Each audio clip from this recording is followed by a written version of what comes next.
நாங்க வரோம். சரிங்க. ஓ கேசவா, அம்மா ராத்திரி கனாவுல வந்தாங்க. வந்தா என்ன? உடம்பு எப்படி இருக்குதோ தெரியலையே. அதனால ஊருக்கு போய் நான் அம்மாவை பார்க்கணும். என்னடா இது, ஒரு நாளைக்கு அம்மாவை விட்டு பிரிஞ்சு இருக்க மாட்டேங்கிறியே. நீ போப்பா. உனக்கு மட்டும் இங்க என்ன வேலை? அட தனியனே, இந்த ஊர்ல என்ன மலிவா இருக்கோ அதை வாங்கிட்டு வரேன், நீ போய் தொலை. அப்ப நான் 8 மணி வண்டிக்கு புறப்படுறேன். புறப்படு. நீ நேரா ரயில்வே ஸ்டேஷன் போ, நான் குளிச்சுட்டு கடை வீதிக்கு போயிட்டு வரேன்.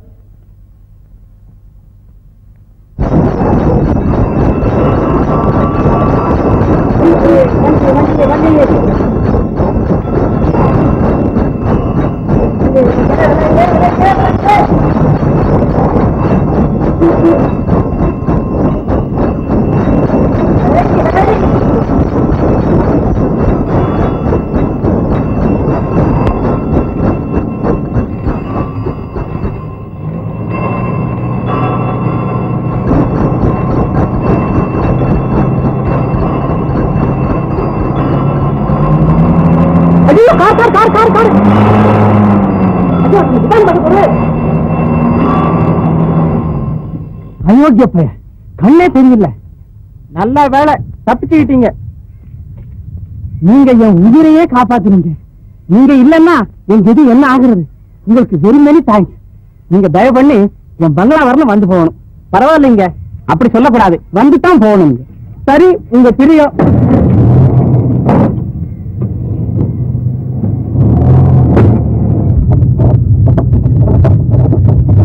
நம்ம வீடு எங்க?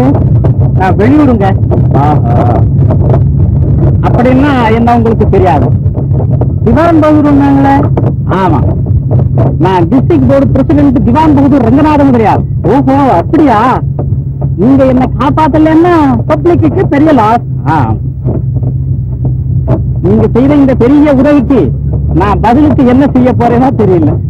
நம்மால என்ன இருக்கு, எல்லாம் கடவுள் செயல். உங்களுடைய அன்பு மாத்திரம் இருந்தா போதும்.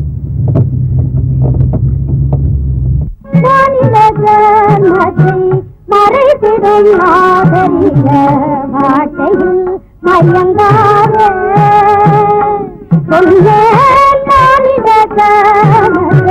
மறைத்திடும் நாகரிக வாட்டையில் மயங்காத காணலை ஜலமென்று காணலை வருவோம், காணலை ஜலமென்று காணலை வருவோம், கண்டன காட்சி என்று கொண்டிடும் மாயையில் மானிட கர்மத்தை மறைத்திடும் நாகரிக வாட்டையில் மயங்காதே. புதுமை பழமை என்பார் புதுப்படி பூக்கார கொல்லாட்டு முதல்வார் ரத்த குடிப்பார புதுமை வலையில் சிக்கி மனித சமூகத்தில் புதுமை வலையில் சிக்கி மனித சமூகத்தில் புண்ணிய முறைகளை மனித மாறை கூறா மனித சமத்தை மறைத்திடும் நாகரிக வாட்டையில் மயங்காதே.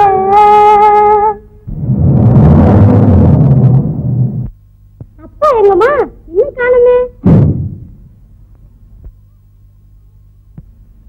பாத்தியார கையோட தான் அழைச்சிட்டு வந்திருக்காரு. ரொம்ப சின்னவரா இருக்காரு. ராஜா, ராஜா, என்னங்க இவர் யார் தெரியுமா? இப்போ கழுத்துல மாங்கல்யம் இருக்குதுன்னா அதுக்கு காரணகர்த்தா இவர் தான். ஐயோ, சந்ததி புரிஞ்சு கார்ல ஆட்டு சாகரத்துக்கு இருந்தேன், இவர் தான் காப்பாத்தினாரு. உட்காருங்க. அட ராமா, காபி பலாரம் தயாராகட்டும். உங்களுக்கு கோடி புண்ணியம், எங்க வயசுல பாலை வார்த்தீங்க. எல்லாம் அவன் செயல். நீங்க இந்த ஊர் தானே? இல்லம்மா, நான் மதராஸ். எங்கப்பா உத்தியோகம்? கடவுள் என்ன அந்த நிலைமைக்கு வைக்கலீங்க. எனக்கு ஒருத்தர்கிட்ட கை கட்டி பதில் சொல்ல பிடிக்காது. ஓஹோ, வியாபாரம் போல் இருக்கு. ஆமா ஆமா ஆமா ஆமா. என்ன வியாபாரமோ? சமயோஜிதம் போல. எப்போ எங்க எந்த வியாபாரம் செஞ்சா லாபம் வருமோ அதுல தனத்தை பாத்தியா?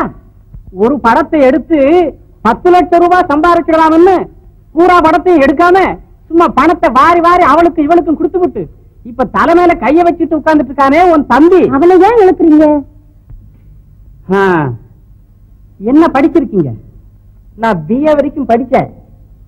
ஆனா நான் பரீட்சைக்கு போறப்ப வந்துட்டு இருக்கோம். ஆமா ஆமா ஆமா ஆமா ஆமா நீங்க என் உயிரை காப்பாத்துனது ஒரு பெருசு இல்ல.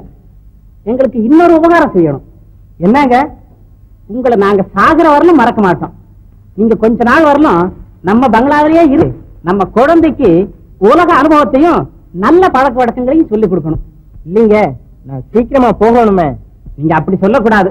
எங்க மனசையும் திருப்தி செய்தா போல இருக்கும். சரி, உங்க பிரியம்.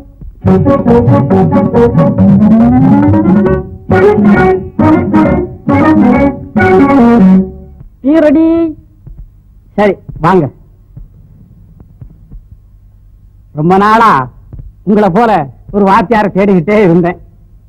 நல்ல வேலை, நீங்க கிடைச்சிட்டீங்க. குழந்தை ஸ்கூல் ஃபைனல் வரணும் பாஸ் செய்திருக்குதுங்க. ஓ, அப்படி சொல்லுங்க. அதுதான் குழந்தை முகத்துல சரஸ்வதி தாண்டவம் ஆடுறா.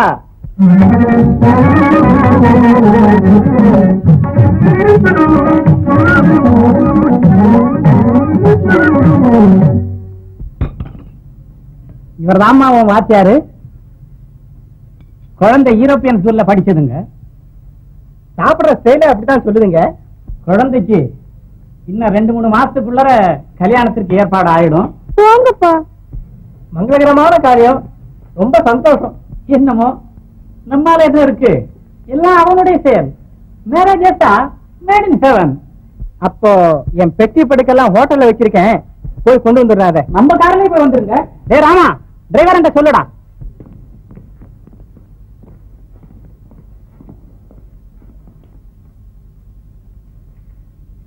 என்னங்க, வயசு குழந்தைக்கு வயசு பையனை வாத்தியாரா வைக்கலாமா? பைத்தியக்காரி பைத்தியக்காரி, உனக்கு பிராட் இங்கிலீஷே கிடையாது. பையன் முகத்தை பார்த்தாலே யோக்கியமானவனா இல்லையான்னு தெரியல.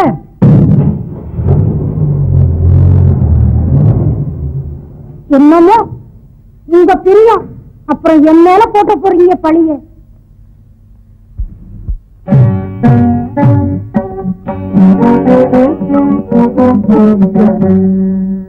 கடவுள் எங்கே இருக்கிறார்? எங்க இல்ல, சொல்லுங்க. சொல்றத கேக்குறியா குறுக்க பேசிக்கிட்டு? சொல்லுங்க. கடவுள் எங்க இருக்கிறார், எங்க இல்லை? என்ன சார் இது தெரியாதா? கடவுள் எங்கும் இருக்கிறார், தூணிலும் இருக்கிறார், துரும்பிலும் இருக்கிறார். அவர் இல்லாத இடமே கிடையாது. இதெல்லாம் பாட்டி கதை. கையில் 4 துட்டு குதிக்கையிலே, காதில் ரவ்வை கம்மல் ஜொலிக்கையிலே, வீடு வாசல் நிலம் இருக்கையிலே, உயர்ந்த பதவியிலே, தேக சௌக்கியத்திலே, சரச லாப விளையாட்டிலே கடவுள் இல்லை. அப்பொழுது அவர் யாரும் நினைக்கவும் மாட்டார், அவர் இருக்கவும் மாட்டார். ஆனால் கடவுள் இங்கேதான் இருக்கிறார். கையில் காசில்லாமல் முடிக்கையிலே, இருக்க இடமில்லாமல் தவிக்கையிலே, துன்பத்திலே, துயரத்திலே, அகோர வியாதியிலே, பிரசவ வேலையிலே, பந்து மித்திரர் பிராணன் போகையிலே, எதிரியின் ஆகாய விமானம் வருகையிலே, அபாய சங்கு உதையிலே, பாம் போடையிலே, 2 பிள்ளைகளை விட்டு ஓட்டம் எடுக்கையிலே கடவுள் இருக்கிறார். அப்பொழுதுதான் அவரை 1000 தரம் நினைப்பார்கள், 10,000 விதமாக அழைப்பார்கள், 20,000 தடவை வீழ்ந்து வீழ்ந்து கும்பிடுவார்கள். நல்லா சொன்னீங்க. அப்படித்தான் இருக்கு உலகம். அந்த கடவுள் பிரம்மா, விஷ்ணு, சிவன் 3 ரூபமா எடுத்திருக்கிறார். பிரம்மா சிருஷ்டிக்கிறது, விஷ்ணு காப்பாத்துறது, சிவன் அழிக்கிறது. ஆளுங்க வேணும்ல, அதுக்கு மனுவை சிருஷ்டித்தார். மனுவா?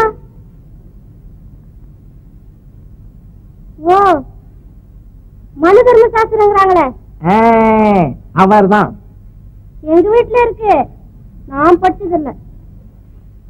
இந்தா, இதுவும் அதேதான். இதுல 9வது அத்தியாயத்தை எடுத்து மாதர்களின் ஆப்த தர்மம் என்ற விஷயத்தை படிமா. இது இருக்க, அதைத்தான் படி. பெண்ணானவள் தான் ருதுவான துவக்கி 3 வருஷம் வரையிலும் தகப்பன் தக்க வரனுக்கு கொடுப்பான் என்கிறதை எதிர்பார்த்திருக்க வேண்டியது. அதற்குள் தகுந்த வரனுக்கு கொடாவிடில் தானாகவே தகுந்த வரனை வரித்துக் கொள்ள கடவுள். அப்படியா சொல்லிருக்கு? அப்படித்தான் சொல்லிருக்கு. இனிமேலாவது புத்திசாலித்தனமா நடந்துக்கோமா.